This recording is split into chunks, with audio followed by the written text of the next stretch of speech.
초콜릿은 달콤해 달콤해 달콤해 오렌지는 상큼해 상큼해 상큼해.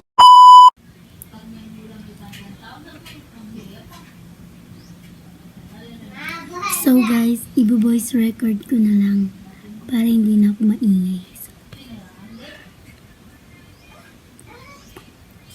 So yan guys, binoise over ko na lang. Kaya yan, meron tayo ditong kanin and cheese whiz.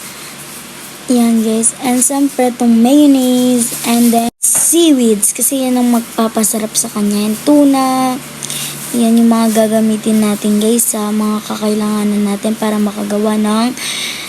So guys, natawag ko yung ano dyan, yan. Nakalimutan ko nga pala dyan yung pangalan ng gagawin natin na ano ngayon, pagkain. So, basta't ano yung recipe yan ni Fukirat. So, ilalagay na nga natin ang tuna. Kailangan di tayo magtahimik dito guys kasi ang gumamay magsasalita tayo dito. So, taktakin natin dahil hindi naman tayo mayaman. Yan. And siyempre, pinuhot ko pa yung kanin.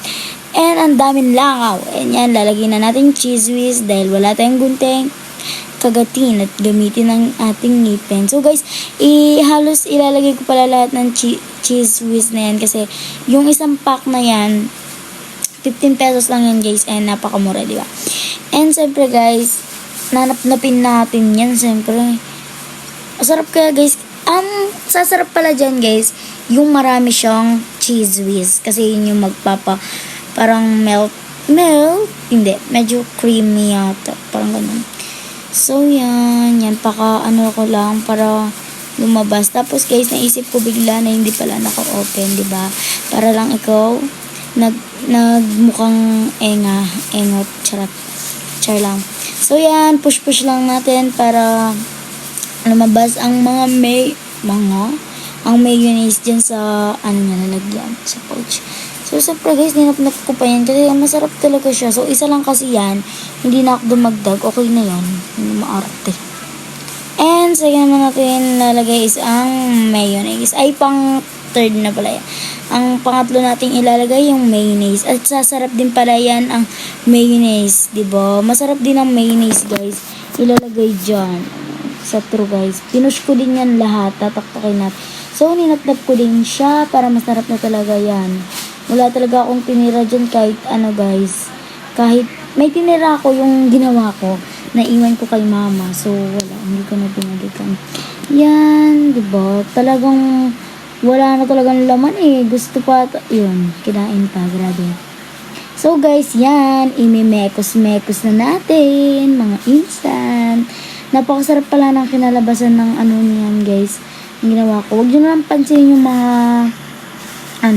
langaw dyan sa camera. Lumilipad-lipad. Ang daming langaw. Tapos ang dami din gamu-gamu. Grabe naman itong mga insect.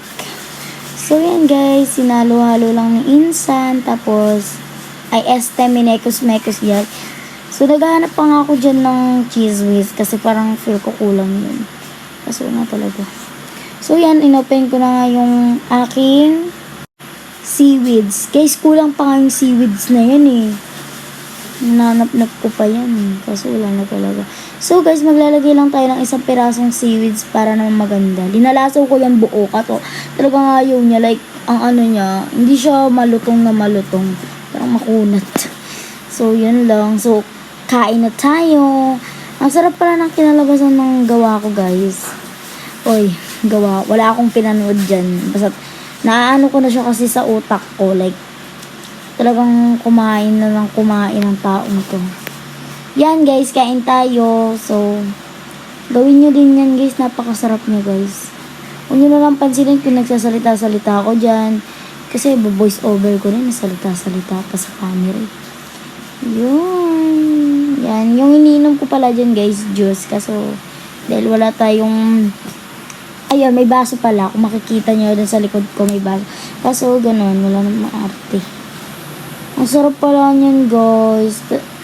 Yung ginawa ko pala dyan sa mga seaweeds ko, hinati-hati ko.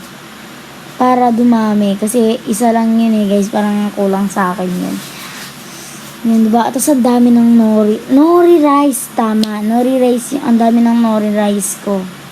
So, isi-search ko pa sana sa Google kung anong pangalan niyan, kaso biglang umano yung ko brain. Ay, nori rice pala yan, di po perat, guys.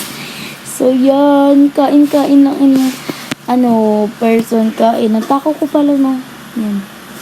Yan ko lang na aerolize. So, sorry na. Hindi ko alam sinasabi ko. Basta't yan. Panoodin nyo na lang ako kumain at nandyan po si mama ko sa akin likod. Tumitingin-tingin pa sa camera, guys, eh. Grabe naman. Tapos sabi niya kung ano-ano naman ginagawa mo dyan. Kung nabubuhay ka sa pagkain ng Korea, ako hindi. Yung lasa. Ganun siya. Pinatikman ko pala yung seaweed kay mama kaso ayaw niya talaga yung lasa. Malansa daw talaga, guys. Lasa talagang isdang di daw linuluto. Charot. Hindi talaga gusto ni mama. Pero si Lolo gusto niyan, guys. So, yan. Yun lang. Babay na. Masyado nang mahaba ang chismisan natin. Babush!